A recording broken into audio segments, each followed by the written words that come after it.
Hai, perkenalkan nama saya Susi Silitonga dengan NIM 28924501330. Saya dari Prodi Manajemen Fakultas Ekonomi dan Bisnis. Di sini saya mempresentasikan tugas UTS mata kuliah Manajemen Logistik dengan Ibu dosen Wina Sari Kusumaningtyas, SIP, SE, MM. Di sini saya mempresentasikan tentang manajemen logistik. Selanjutnya, pengertian manajemen logistik.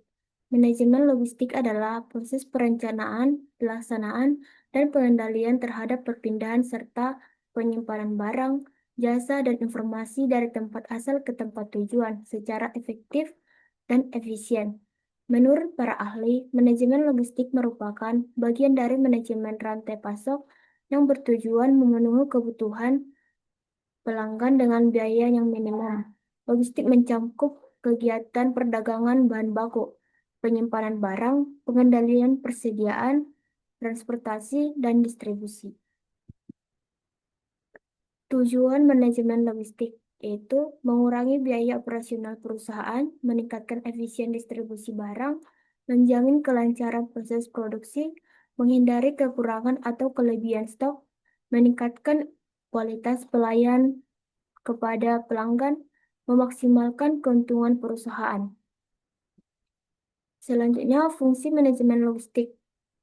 Fungsi manajemen logistik merupakan serangkaian kegiatan yang dilakukan perusahaan untuk memastikan keseluruh proses perdagangan, penyimpanan, pengiriman, dan pengendalian barang berjalan dengan baik.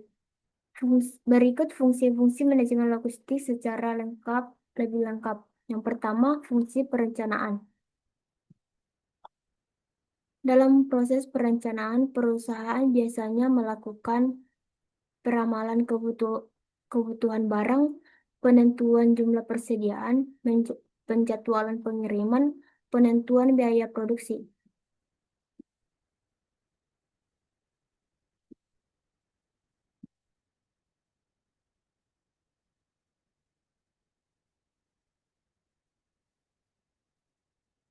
Selanjutnya, fungsi pengadaan.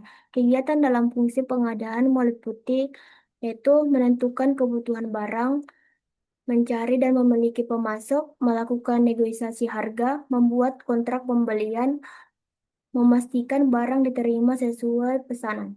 Ketiga, fungsi penyimpanan. Kegiatan penyimpanan meliputi penerimaan barang, penataan barang di gudang, pengamanan barang, pemeliharaan kondisi barang, pencatatan stok barang. Keempat, fungsi distribusi. Kegiatan distribusi meliputi yang pertama, pengemesanan barang, pengangkutan barang, penentuan jalur distribusi, penjadwalan pengiriman, penyerahan barang kepada pelanggan. Kelima, fungsi pengendalian. Pengendalian logistik meliputi satu penerimaan stok barang, pengawasan pengiriman barang, pengawasan biaya logistik, evaluasi kinerja pemasok, pengendalian kualitas barang. Keenam, pemeliharaan. Tujuan pemeliharaan yaitu mengurangi kerusakan barang, memperpanjang usia fasilitas logistik, menjaga kelancaran operasional perusahaan. Ketujuh, fungsi penghapusan barang. Penghapusan barang tepat dilakukan melalui penjualan barang bekas, pemasukan barang rusak, donasi atau hibah. Kedelapan, fungsi administrasi logistik. Kegiatan administrasi meliputi yaitu pencatatan barang masuk dan keluar, pembuatan laporan persediaan, dokumentasi pembelian dan pengiriman, pengarsipan dokumen logistik. Kesembilan, fungsi informasi logistik. Fungsi informasi logistik, sistem informasi logistik membantu perusahaan yaitu membantu persediaan secara real time, mengurangi kesalahan pencatatan, mempercepat proses distribusi, meningkatkan efisiensi operasional. Kesepuluh, fungsi pelayanan pelanggan. Pelayanan logistik yang baik dapat meningkatkan kepuasan pelanggan, menambah loyalitas pelanggan, meningkatkan citra perusahaan, membantu perusahaan bersaing di pasar. Selanjutnya, aktivitas manajemen logistik. Yang pertama, perencanaan kebutuhan. Perencanaan kebutuhan dilakukan untuk menentukan jenis barang, jumlah barang, waktu kebutuhan, dan lokasi distribusi. Perencanaan yang baik membantu perusahaan menghindari kekurangan maupun kelebihan stok. Kedua, pengadaan barang dan jasa. Pengadaan merupakan kegiatan memperoleh barang atau jasa dari pemasok sesuai kebutuhan perusahaan. Pengadaan dilakukan agar proses produksi dan operasional perusahaan dapat berjalan dengan baik. Ketiga,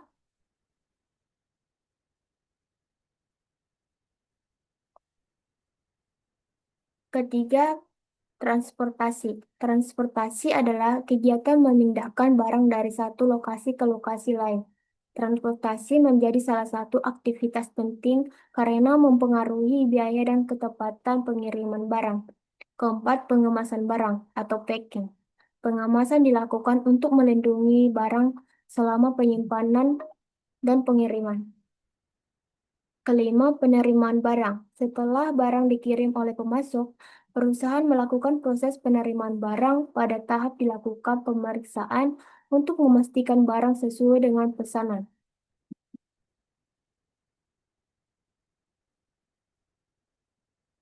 Penga-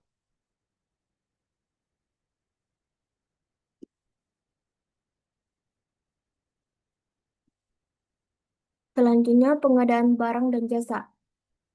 Perdagangan merupakan kegiatan penting dalam logistik karena berkaitan dengan ketersediaan bahan baku dan perlengkapan perusahaan.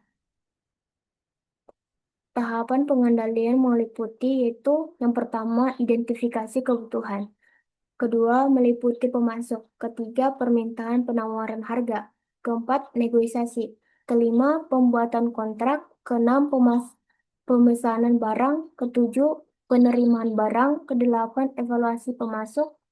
Pemilihan pemasok harus memperhatikan kualitas, harga, ketepatan waktu pengiriman, dan pelayanan.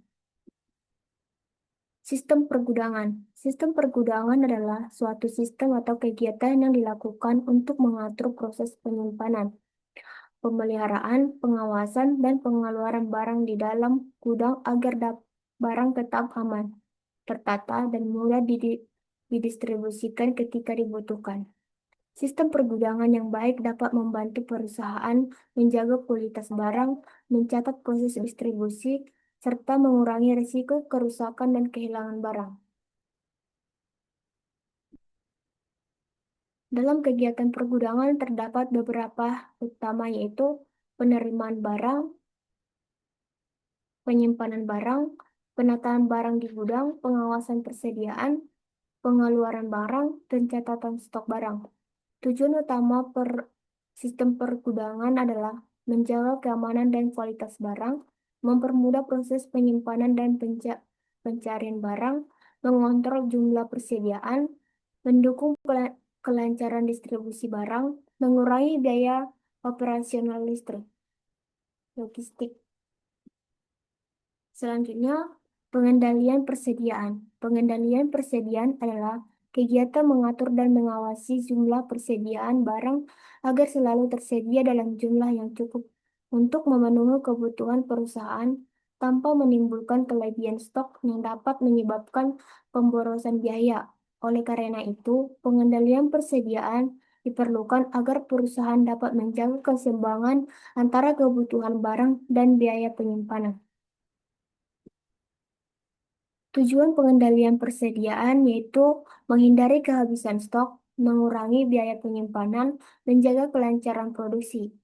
Metode pengendalian persediaan ada tiga, yaitu yang pertama FIFO atau first in, first out. Barang yang pertama masuk akan pertama keluar. Kedua, LIFO, last in, last in, first out. Barang terakhir masuk digunakan lebih dahulu. Ketiga, EOQ, Economics Order Quickly, menentukan jumlah pembelian barang ekonomis. Selanjutnya ada sistem distribusi. Sistem distribusi adalah serangkaian kegiatan yang dilakukan perusahaan untuk menyalurkan barang atau produk dari produsen kepada konsumen secara tepat waktu, tetap jumlah, dan dalam kondisi yang baik. Distribusi merupakan kegiatan penting dalam manajemen logistik karena berhubungan langsung dengan proses penyampaian produk kepada pelanggan. Jenis distribusi yaitu yang pertama distribusi langsung. Barang dikirim langsung dari produsen ke konsumen. Kedua, distribusi tidak langsung. Barang disalurkan melalui distributor atau agen. Selanjutnya ada transportasi dalam logistik. Transportasi dalam logistik adalah kegiatan pemindahan barang atau produk dari satu tempat ke tempat lain untuk mendukung proses distribusi dan memenuhi kebutuhan konsumen. Transportasi menjadi bagian penting dalam manajemen logistik karena berperan dalam memperlancar arus bagian dari produsen, gudang, hingga sampai kepada pelanggan. Tujuan transportasi tujuan transportasi yaitu memperlancar pengiriman barang, mempercepat distribusi produk, menjaga ketepatan waktu pengiriman, mengurangi keterlambatan distribusi, mendukung kelancaran operasional perusahaan.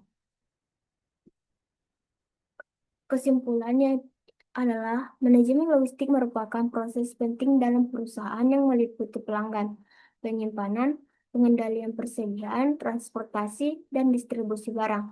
Sistem logistik yang baik akan meningkatkan efisiensi operasional perusahaan, serta membantu memenuhi kebutuhan pelanggan secara tepat waktu. Penggunaan teknologi modern dan pengelolaan yang baik dapat membantu perusahaan mengurangi biaya operasional dan meningkatkan kualitas pelanggan. Sekian dari presentasi saya. Jika ada kesalahan, mohon maaf. Terima kasih.